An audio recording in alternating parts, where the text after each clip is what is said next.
For 22 years, Eleanor Marsh taught chemistry to high school students who loved her, trusted her, and never suspected she was photographing classified documents in her basement every week. By the time the FBI knocked on her door in 1983, this quiet schoolteacher had become one of the most successful Soviet spies in Cold War history.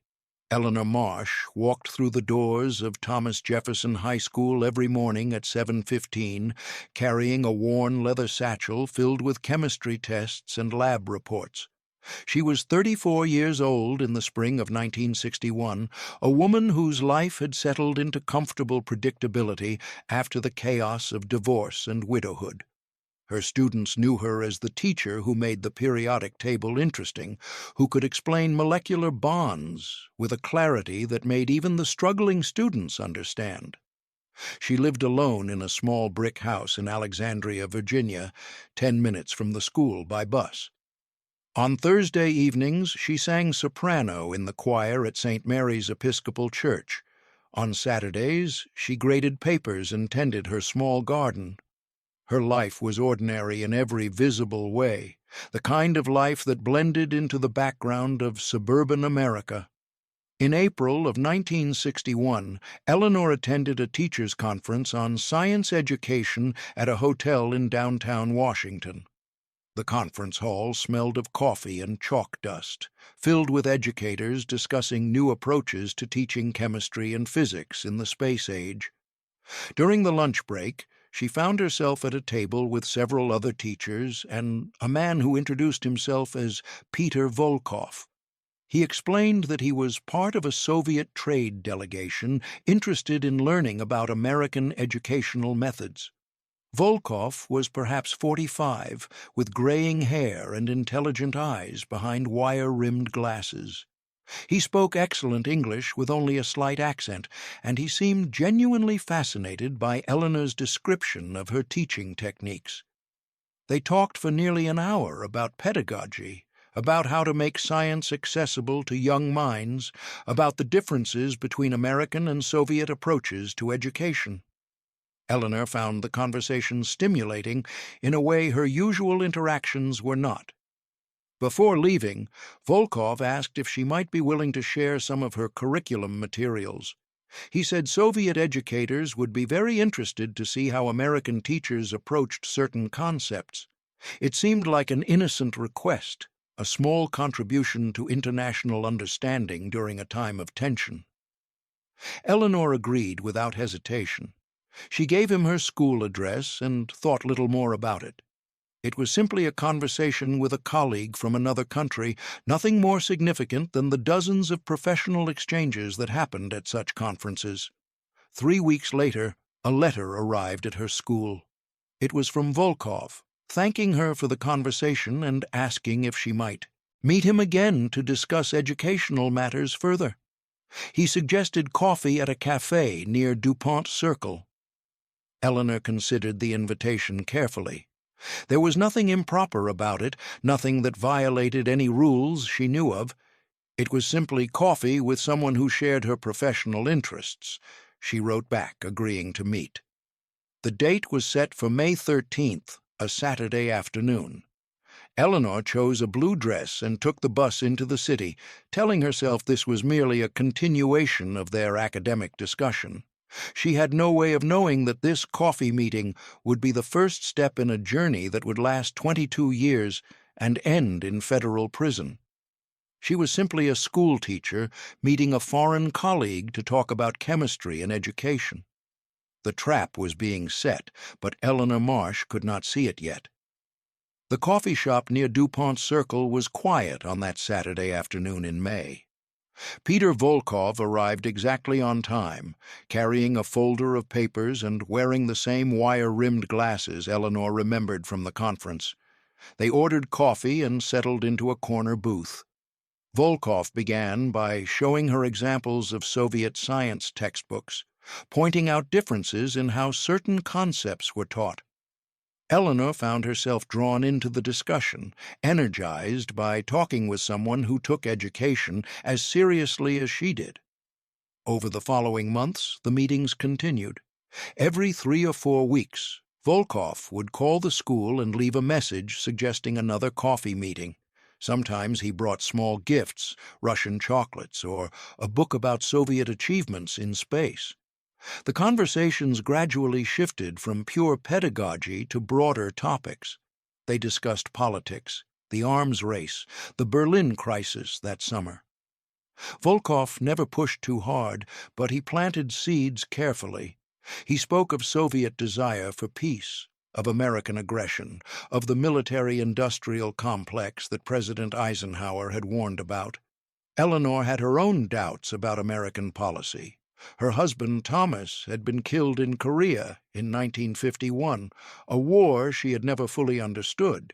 She had grown up in the segregated South and felt ashamed of her country's treatment of Negro citizens. The nuclear arms race terrified her. Volkov seemed to understand her concerns in a way her American friends did not. He listened when she expressed doubt, never dismissed her feelings, always validated her moral struggles. In September of 1962, 17 months after their first meeting, Volkov made his move. They were walking through Rock Creek Park after coffee when he stopped and turned to her with unusual seriousness.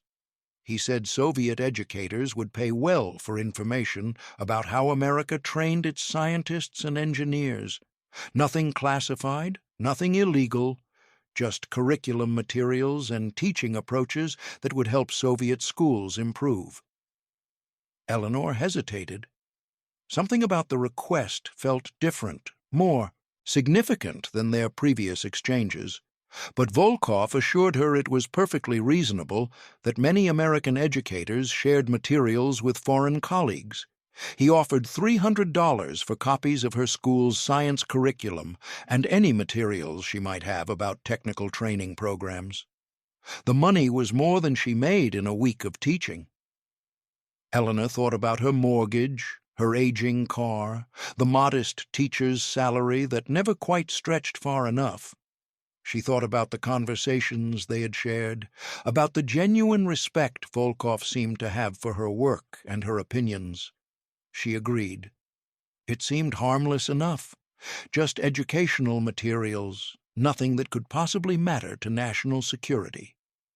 Volkov gave her instructions for the handoff. She should place the materials in a shopping bag and leave it beside a specific bench in Rock Creek Park the following Saturday at noon. She should then walk away without looking back. The tradecraft seemed unnecessarily dramatic for educational materials, but Eleanor followed the instructions exactly. She left the bag, walked away, felt a strange mixture of excitement and anxiety. 2 days later, she found an envelope in her mailbox containing $300 in cash and a note thanking her for her contribution to international educational exchange. Eleanor told herself she had done nothing wrong. She was simply sharing teaching materials with foreign colleagues, perhaps bending a few rules, but not breaking any laws that mattered. She could not yet see how completely she had been manipulated, how carefully Volkov had studied her vulnerabilities and exploited them. The recruitment was complete. Eleanor's brother-in-law, Richard Marsh, lived in a spacious home in Arlington with his wife, Patricia, and their 2 teenage sons. Richard was a colonel in the Army, working at the Pentagon in logistics planning, a career military man with a stern face and careful habits. Patricia insisted on monthly family dinners, maintaining the connection to her late brother, Thomas's widow. Eleanor usually dreaded these evenings, the awkward small talk with relatives who felt more like obligations than family. But in September of 1962, her perspective began to shift. She found herself noticing details she had previously ignored. Richard's briefcase always accompanied him home. Sometimes he worked in his study after dinner while Patricia cleared dishes and the boys did homework. Peter Volkov had begun asking different questions. No longer just about teaching methods, he wanted to know if Eleanor had any connections to government employees, anyone who might work in defense or intelligence fields. She mentioned Richard casually during one of their coffee meetings. Volkov's interest sharpened immediately, though he tried to hide it. He asked gentle questions about what Richard did, whether he was careful with his work, whether Eleanor ever saw any documents. Eleanor had not seen anything. Richard kept his professional life separate from family gatherings, but Volkov's interest planted an idea that grew slowly over the following weeks. In November, during a holiday dinner at Richard's home, Eleanor excused herself to use the bathroom upstairs. She passed Richard's study and saw through the open door a briefing folder sitting on his desk, stamped with red classification markings. Her heart accelerated. She stood in the hallway for a long moment, wrestling with something she knew was wrong, but could not quite resist. She thought about Volkov's questions, about the money he paid, about how easy it would be to simply look. She walked into the study.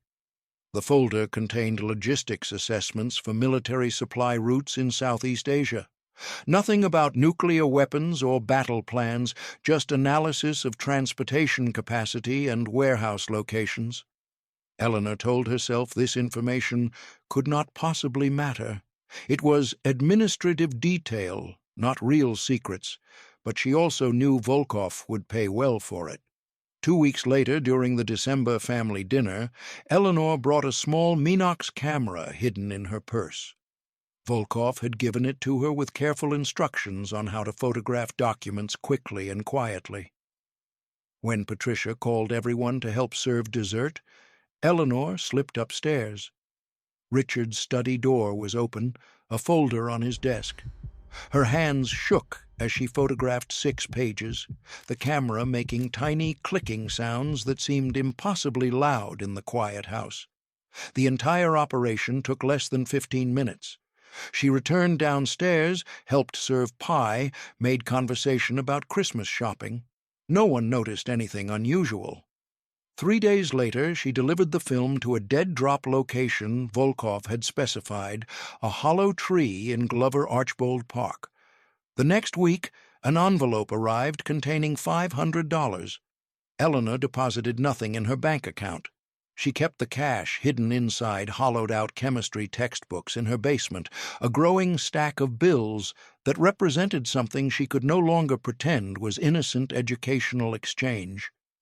She had crossed a line, and she knew it, but she also knew she would cross it again.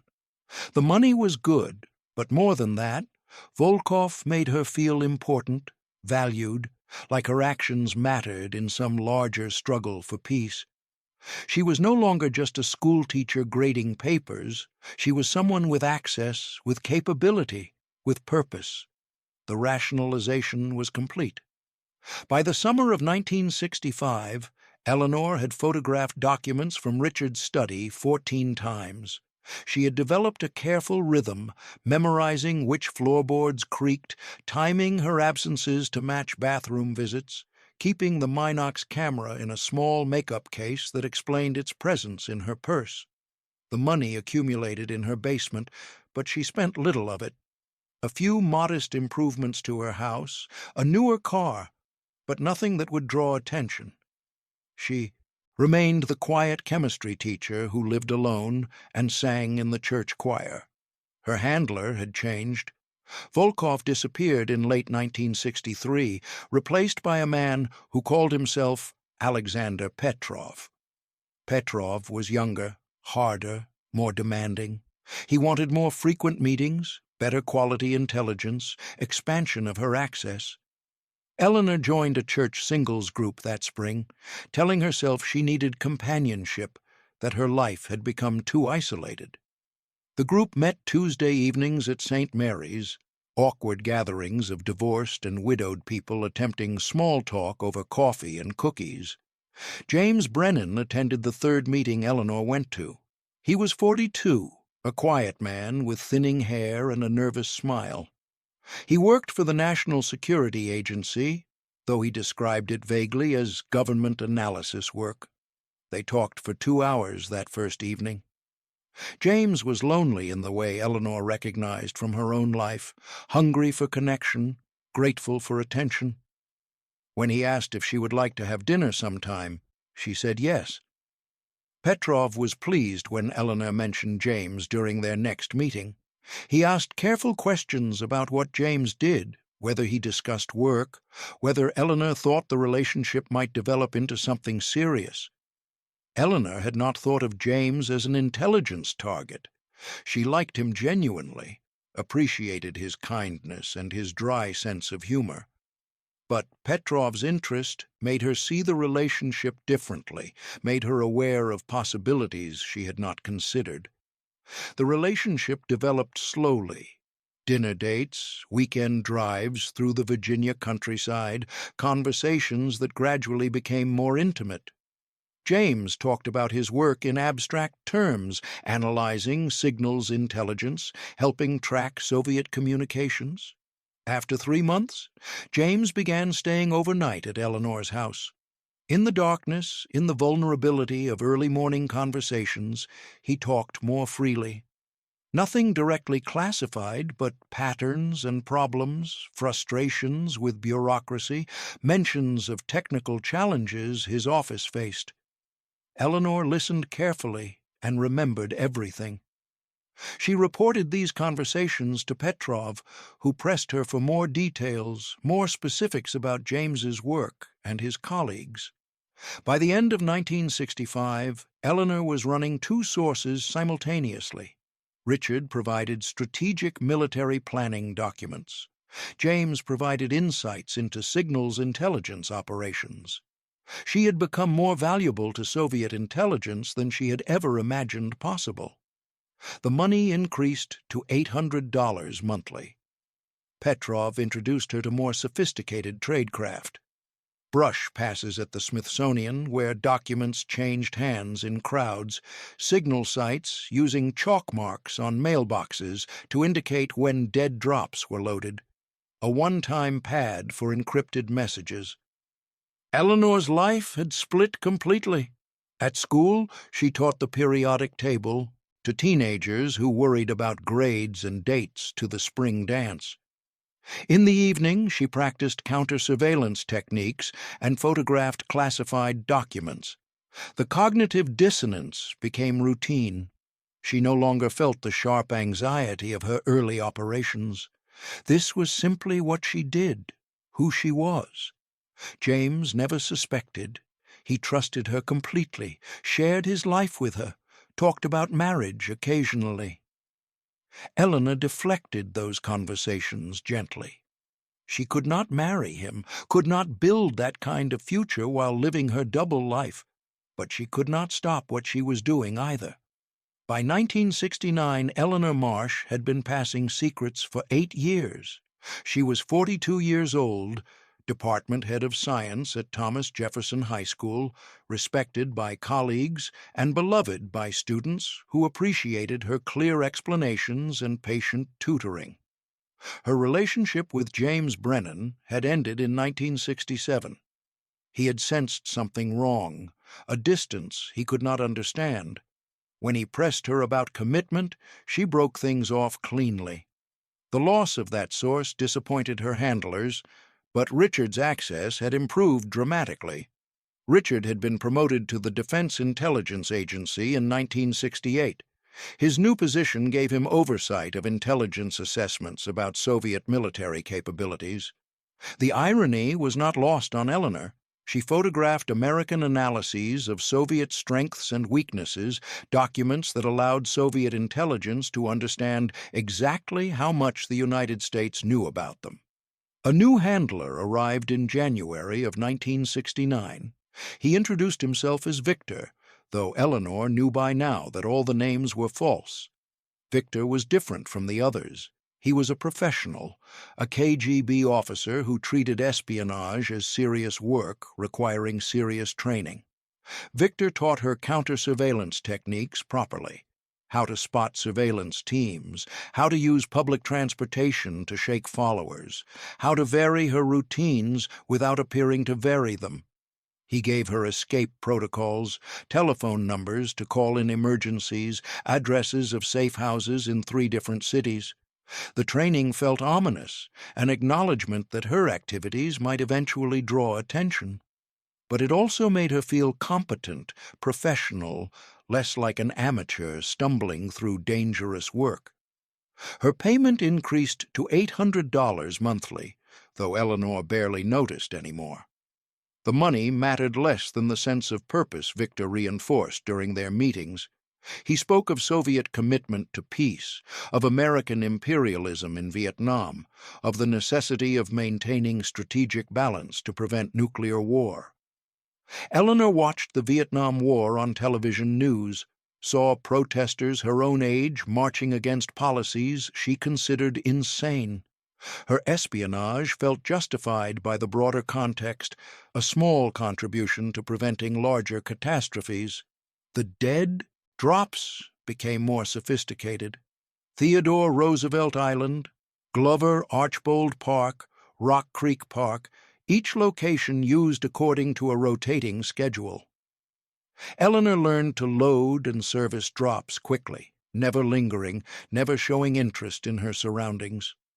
She photographed hundreds of pages of documents between 1969 and 1973.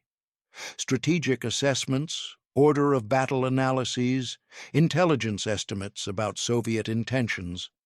Material that helped Soviet military planners understand American thinking and adjust their own strategies accordingly. The risk was constant, but invisible. Eleanor moved through her daily life never knowing if she was being watched, if some analyst somewhere had noticed patterns, if some investigation might already be closing in. In April of 1973, something happened that should have warned her. Victor mentioned during a meeting that the FBI had been conducting surveillance of Soviet embassy personnel. A brush pass had been photographed, though the American involved had not been identified in the image. The American had been Eleanor. She had seen the surveillance car that afternoon, but had already committed to the pass, had executed it smoothly, had walked away without obvious concern. Victor showed her the photograph. It was grainy, taken from distance, showing a woman in a dark coat passing a man on a Smithsonian steps. Eleanor's face was turned away from the camera, unidentifiable. Victor assured her there was no immediate danger. The FBI photographed hundreds of contacts, most of them innocent tourists or genuine business meetings. But the incident reminded Eleanor that her activities existed in a world with real consequences. She returned home that evening and stood in her kitchen for a long time, staring at nothing, feeling the weight of 8 years of secrets pressing down. Eleanor turned 46 in the fall of 1973. She stood in front of her bathroom mirror one morning and saw a woman who looked tired in ways that sleep could not fix. The lines around her eyes had deepened. Her hair, still dark, had started showing gray she covered with monthly dye treatments. The insomnia had started gradually but had become chronic. She lay awake most nights, her mind cycling through operational details, dead drop schedules, the constant low-level anxiety that had become her baseline state. She drank more than she used to. Not enough to be obvious, not enough to affect her teaching, but a glass of wine with dinner had become 2, sometimes 3. The alcohol helped her sleep, or at least made the sleeplessness more bearable. Her relationship with James Brennan had truly ended in May of 1974 when he came to her house unannounced and asked directly if she had ever used him for information. The question came from nowhere, or seemed to. Eleanor learned later that James had been questioned by NSA security about some unauthorized discussions of classified material. She denied everything calmly, acted hurt and confused, turned the accusation back on him for not trusting her. James left angry, and they never spoke again. The loss of that source frustrated her handlers, but there was nothing to be done.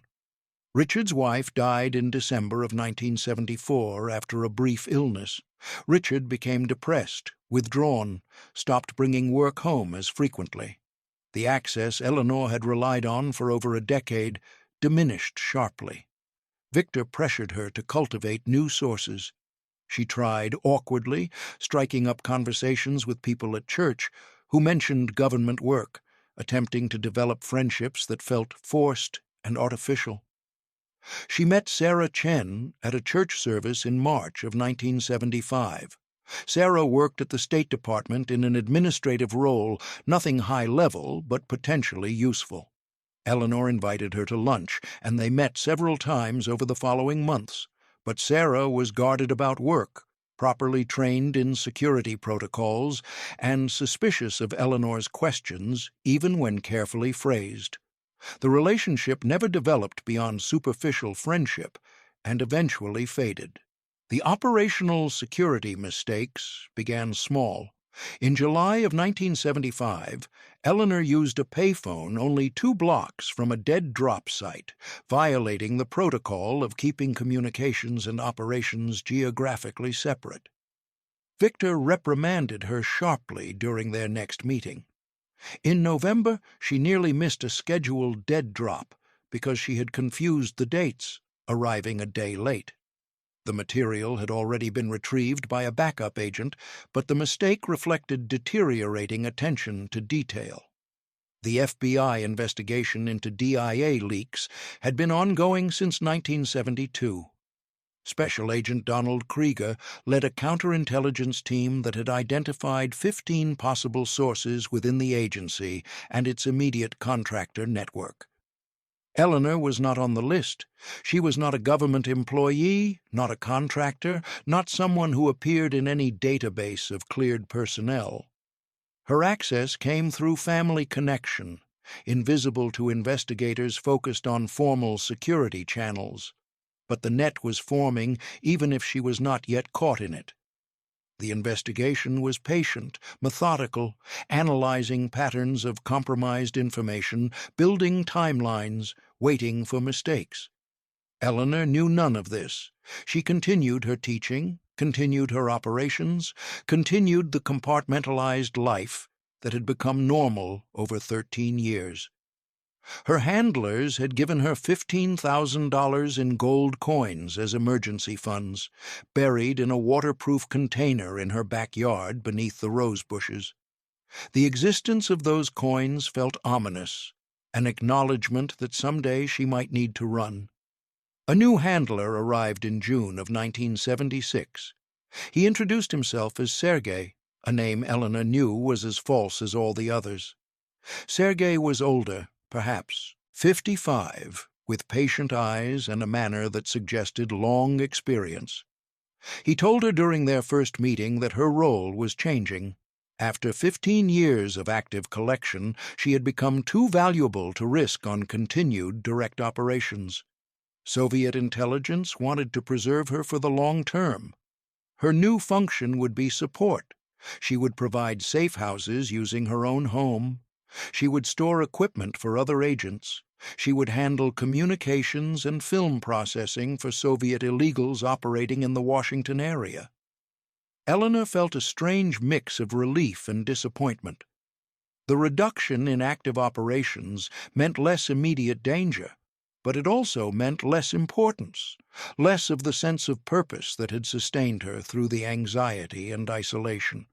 Her payment reduced to $500 monthly, but Sergei explained this was offset by reduced risk. The emergency funds remained accessible if needed. Her basement became a minor operations hub, receiving and forwarding film canisters, storing camera equipment and cipher materials. She met other agents occasionally, brief encounters when they came to her house to collect or deliver materials.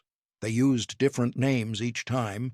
Most were Soviet illegals living under false identities, but a few were Americans like her, recruited years earlier, living double lives. At school, Eleanor was promoted to senior chemistry teacher in 1977.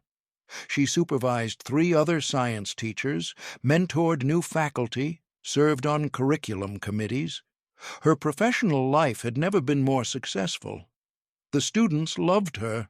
She had a gift for making complex concepts accessible, for encouraging kids who thought they were not smart enough for science.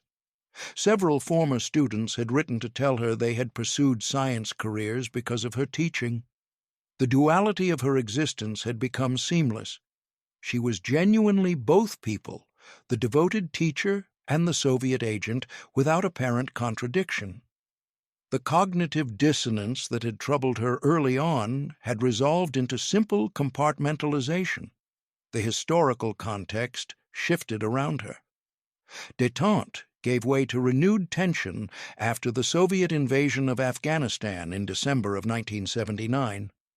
Eleanor watched the news with complicated feelings. She had justified her espionage partially on the grounds that the Soviet Union sought peace, while America pursued imperialism. But Afghanistan was obviously imperialism by another name, Soviet tanks crushing a smaller nation for strategic advantage. For the first time in years, Eleanor seriously considered quitting. She met with Sergei in February of 1980 and raised the possibility of retirement. She had served for nearly 20 years. Surely she had earned the right to step away. Sergei's response was gentle but firm. Retirement was not simple. Eleanor knew too much about Soviet operations, could identify multiple agents, and describe tradecraft techniques. She had become a security risk if she stopped cooperating. He did not threaten her directly. He simply explained reality. The intelligence services on both sides understood that some secrets were too dangerous to be held by people who stopped playing the game. Eleanor understood. She could not quit without creating a problem that would need to be solved. The safest course was to continue, to remain valuable, to keep the secrets she carried locked away. The Ronald Reagan election in November of 1980 troubled her. The new administration promised confrontation with the Soviet Union, increased military spending, aggressive rhetoric that seemed to bring nuclear war closer. Eleanor told herself her work had never been more important, that maintaining Soviet awareness of American capabilities was essential to preventing catastrophic miscalculation. The rationalization still worked after all these years. In April of 1980, a KGB officer named Sergei Motorin walked into the American embassy in Moscow and asked to speak with the CIA. He had been planning his defection for months, motivated by disillusionment with Soviet policies and opportunities for his children in the West.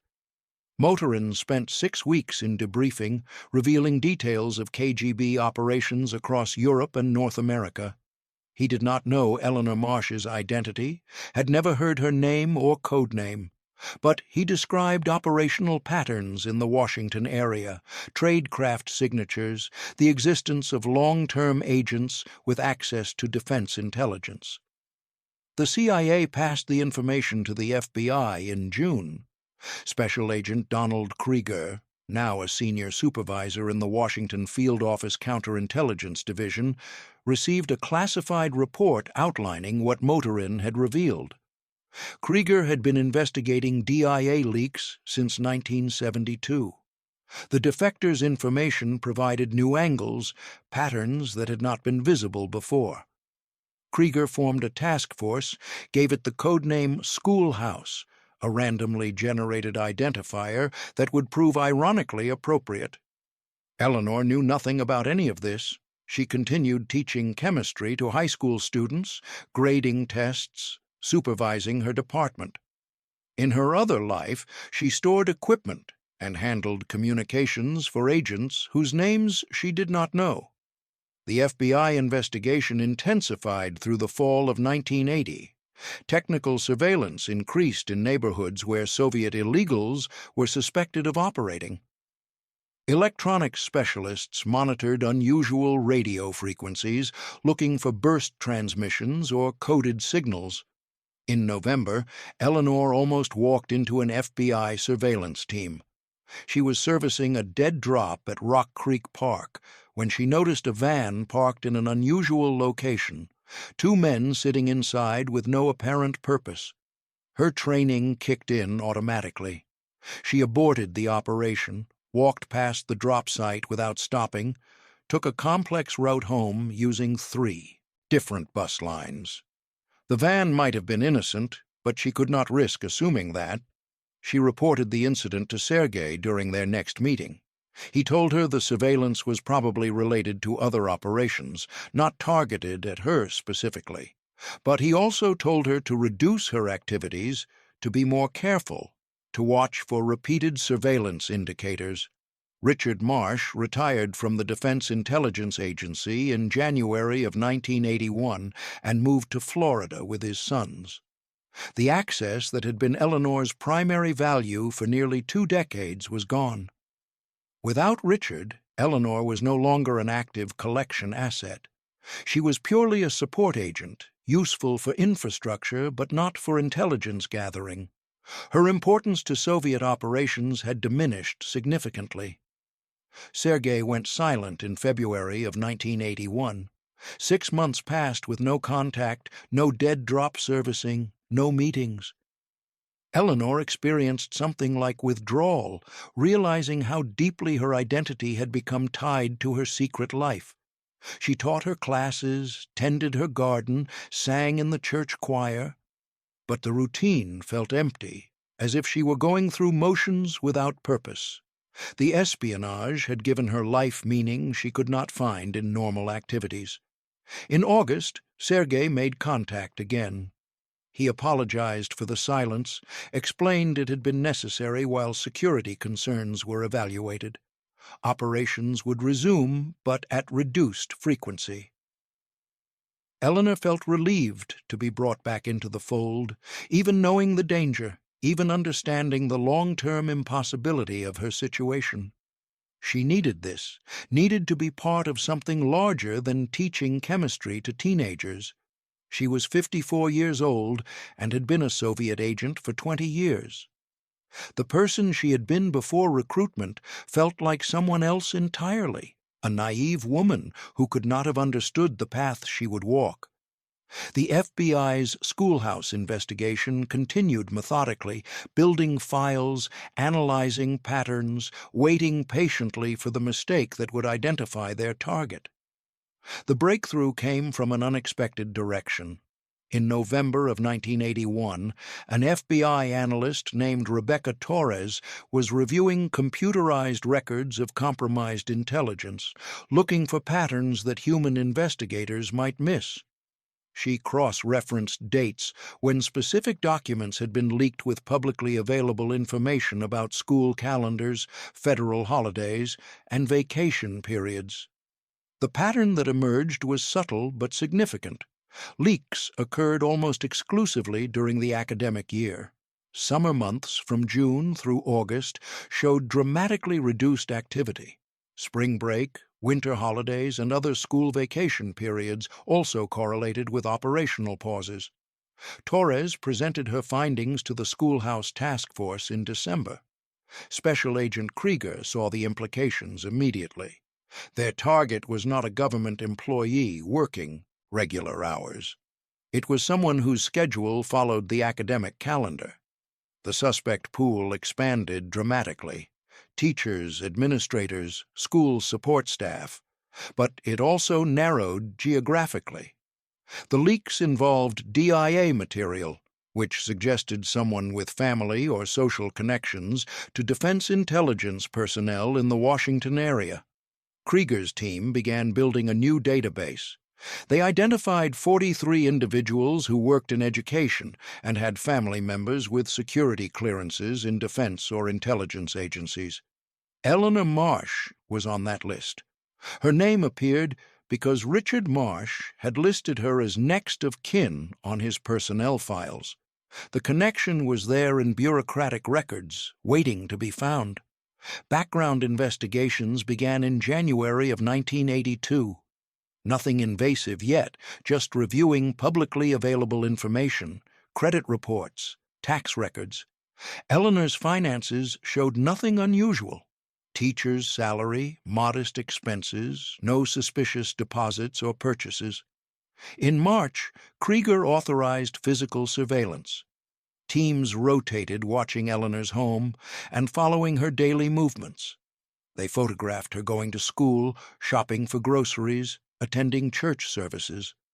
On March 15th, they followed her to Glover Archbold Park. Eleanor walked a specific path through the woods, stopped at a particular tree, reached into a hollow in the trunk, and retrieved a small film canister. The surveillance team photographed everything. Eleanor's face was clearly visible, the dead drop clearly documented. They had evidence of espionage activity.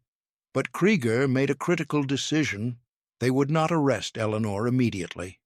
They wanted her handler, wanted to identify the KGB officer running her, wanted to roll up the entire network if possible. The surveillance continued.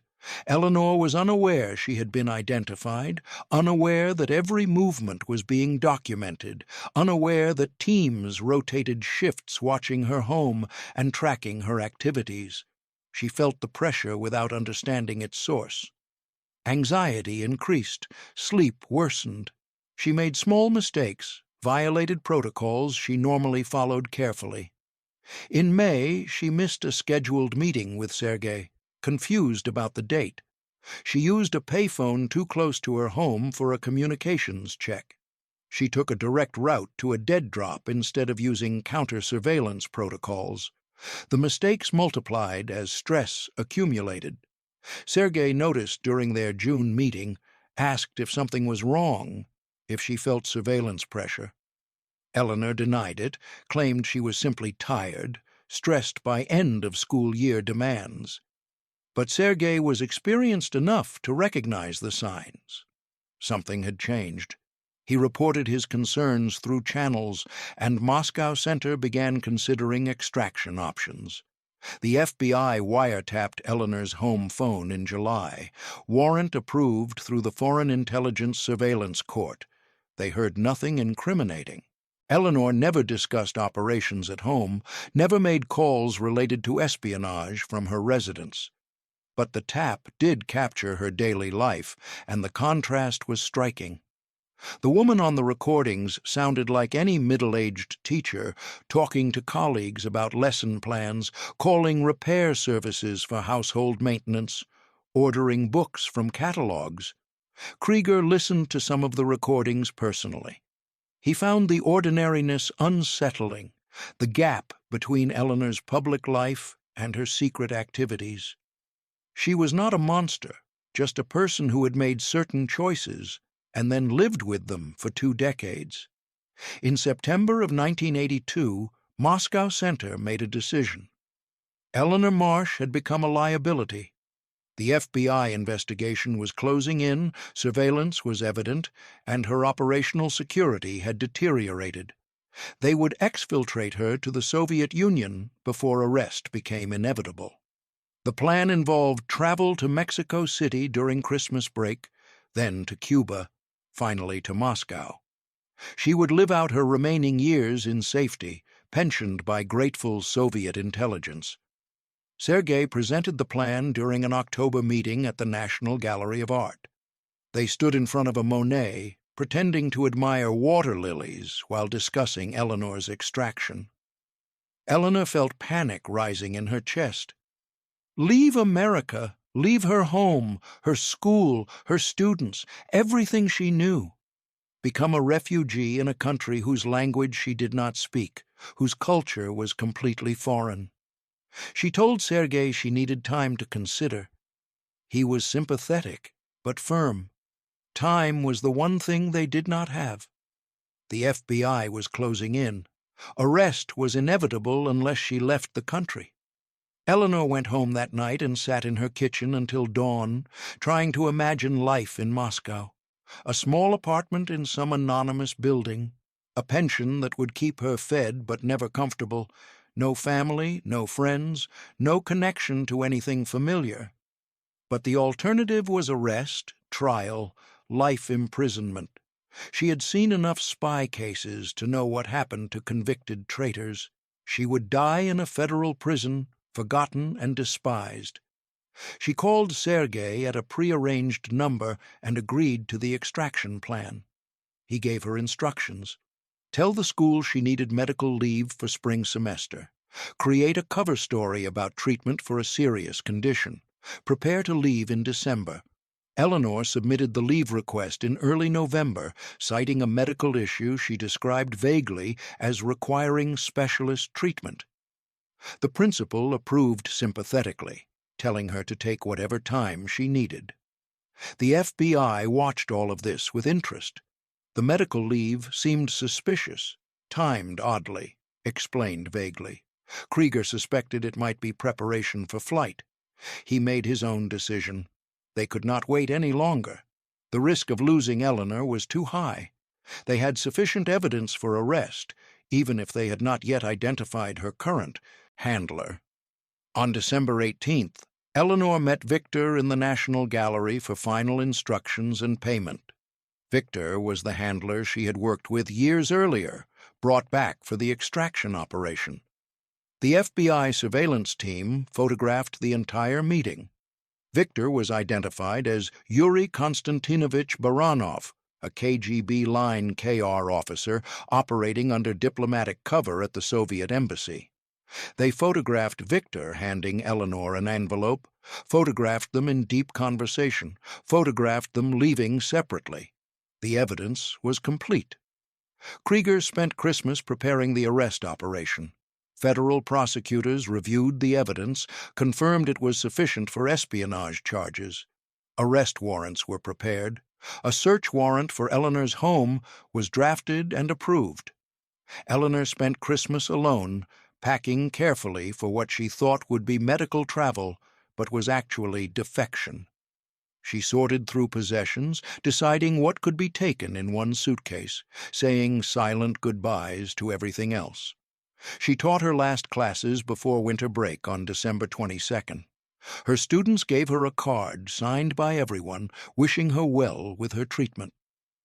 Eleanor stood in her empty classroom afterward and cried. On February 10th, 1983, Eleanor finalized her preparations. Her flight to Mexico City was booked for February 14th. She had 48 hours remaining in the United States. The FBI raid came at 6:15 the next morning. Eleanor was still in her nightgown when 8 agents knocked on her door, announced themselves, and entered with weapons drawn. They found the camera equipment in her basement within 20 minutes. The one-time pads were hidden in a chemistry textbook. $8,000 cash was in a shoebox in her closet. They dug up the gold coins from her backyard at 9:30 in the morning. Eleanor watched through her kitchen window as FBI agents carefully excavated the area beneath her rose bushes, finding the waterproof container exactly where she had buried it years earlier. Special Agent Krieger read her rights in her living room. Eleanor sat on her sofa, still in her nightgown with a FBI windbreaker draped over her shoulders, and said she understood everything he was telling her. They transported her to FBI headquarters in a sedan with tinted windows. Agents had searched her house thoroughly, boxing up documents and equipment, photographing every room, cataloging everything they found.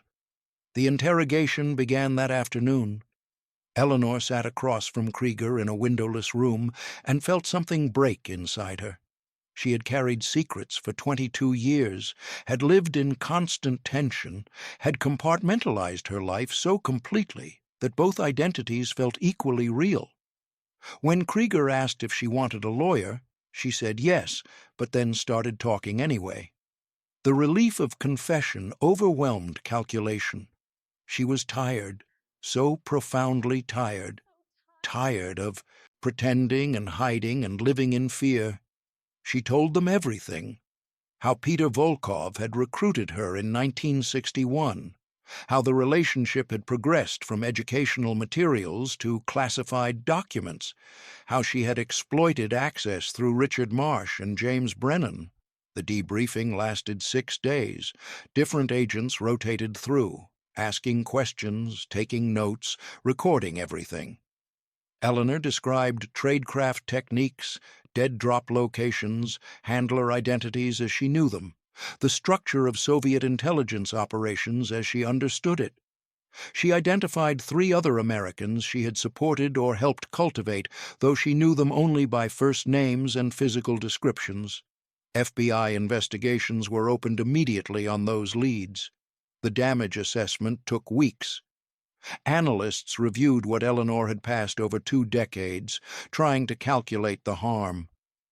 Hundreds of documents, thousands of pages, spanning military logistics, intelligence assessments, signals intelligence insights.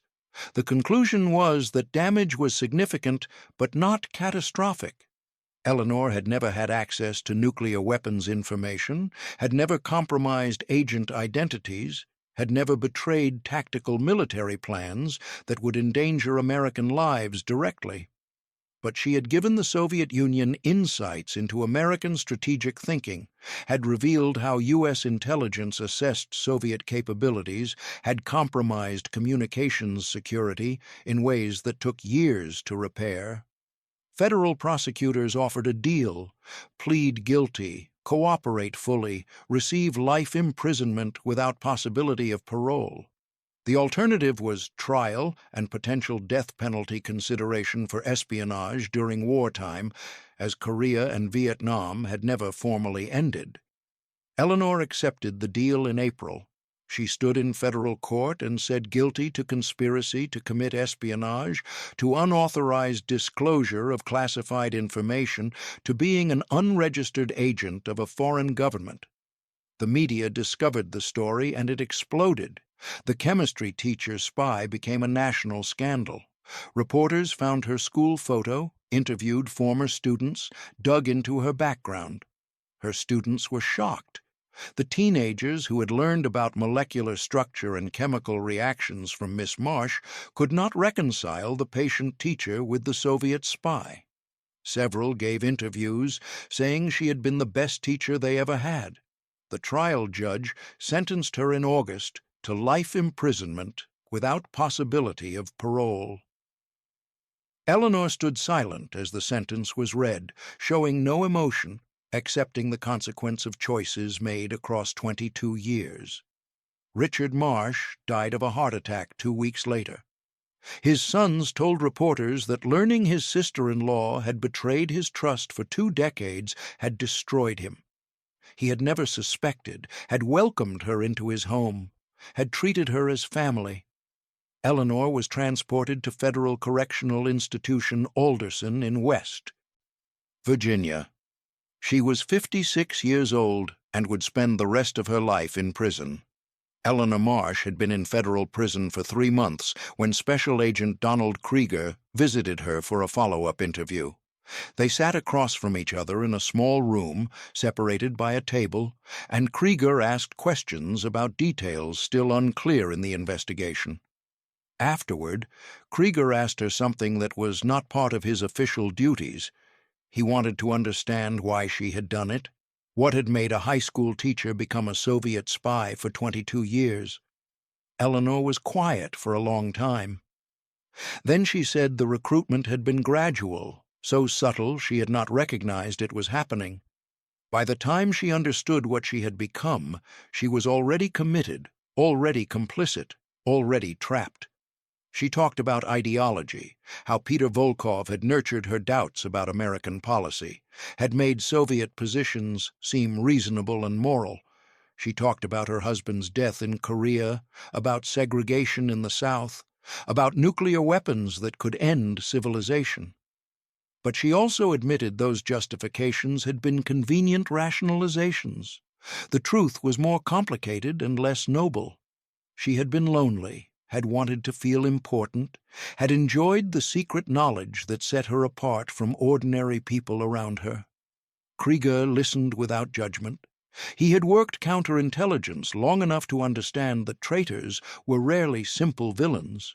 They were people who made choices for complicated reasons and then found ways to live with those choices. Eleanor said the worst part was not the arrest or the trial or the life sentence. The worst part was understanding that her actions had genuinely harmed her country, had helped an adversarial power, had compromised security in ways that might have gotten people killed. The rationalizations about preventing nuclear war had collapsed under examination. She had not prevented anything.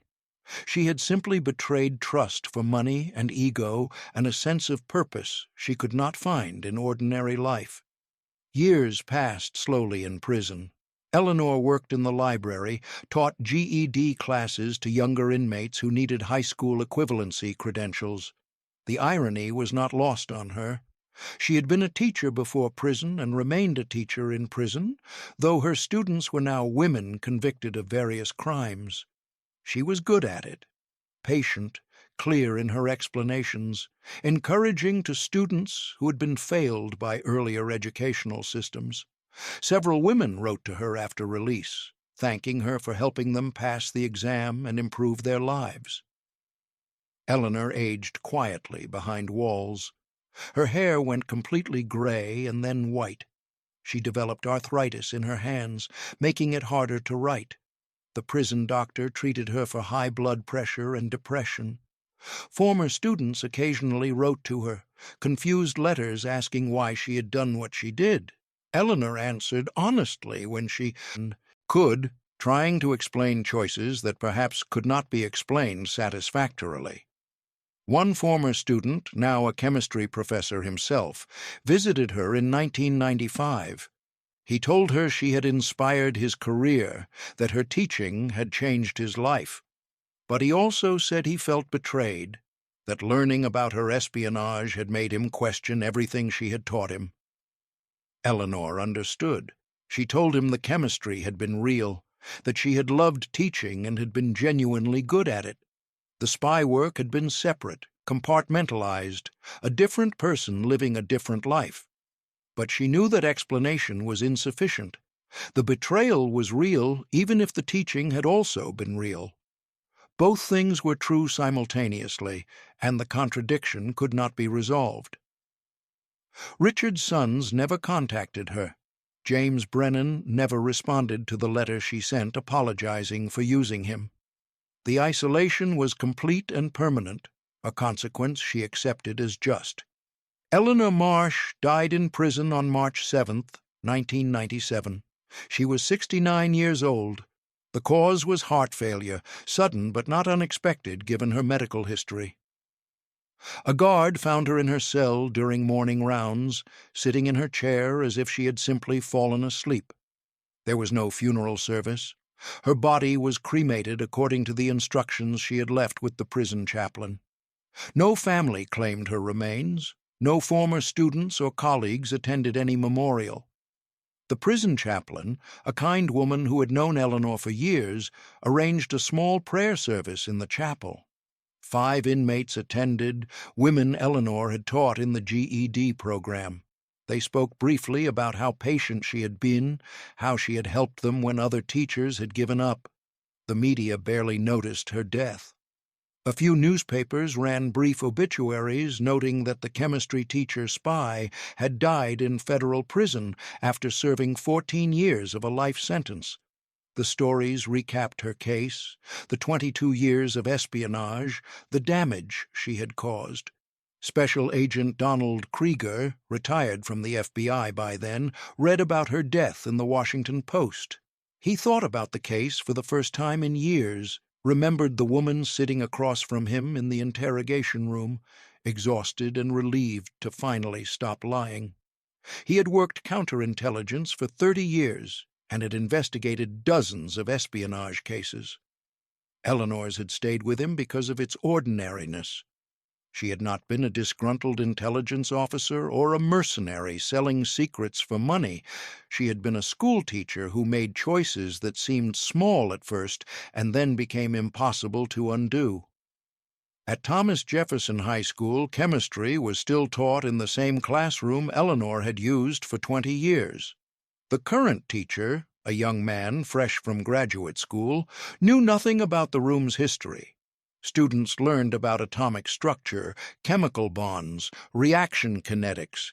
They complained about homework, worried about grades, thought about college applications. The ordinary business of education continued without awareness that their teacher's predecessor had lived a double life. The building superintendent had replaced the locks years ago and painted over the walls. Any physical trace of Eleanor Marsh had been erased. Only records remained, archived in basement storage, forgotten by everyone except administrators required to maintain personnel files. The FBI kept more detailed records.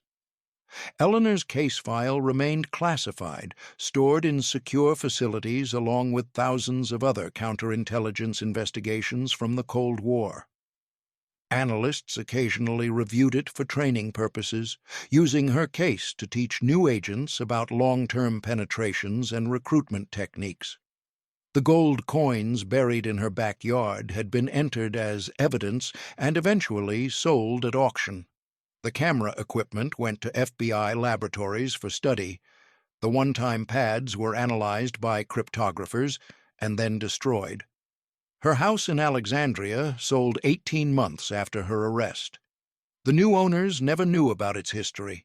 They raised children there, celebrated holidays, lived normal lives in rooms where Eleanor had once photographed classified documents and prepared dead drops. The Soviet Union collapsed in 1991, 6 years before Eleanor's death. The Cold War she had lived through ended not with nuclear catastrophe but with economic collapse and political transformation. The strategic balance she had claimed to protect became irrelevant. Historians would later debate whether individual spies like Eleanor had significantly affected the Cold War's outcome. The consensus was that tactical intelligence mattered less than broader economic and political forces. But Eleanor had not lived in the realm of historical analysis. She had lived in the realm of personal choice, of rationalizations and justifications, of gradual compromise that became total betrayal. The chemistry she taught had been real. The damage she caused had also been real. Both truths existed simultaneously, neither negating the other, both part of a life that ended quietly in a prison cell.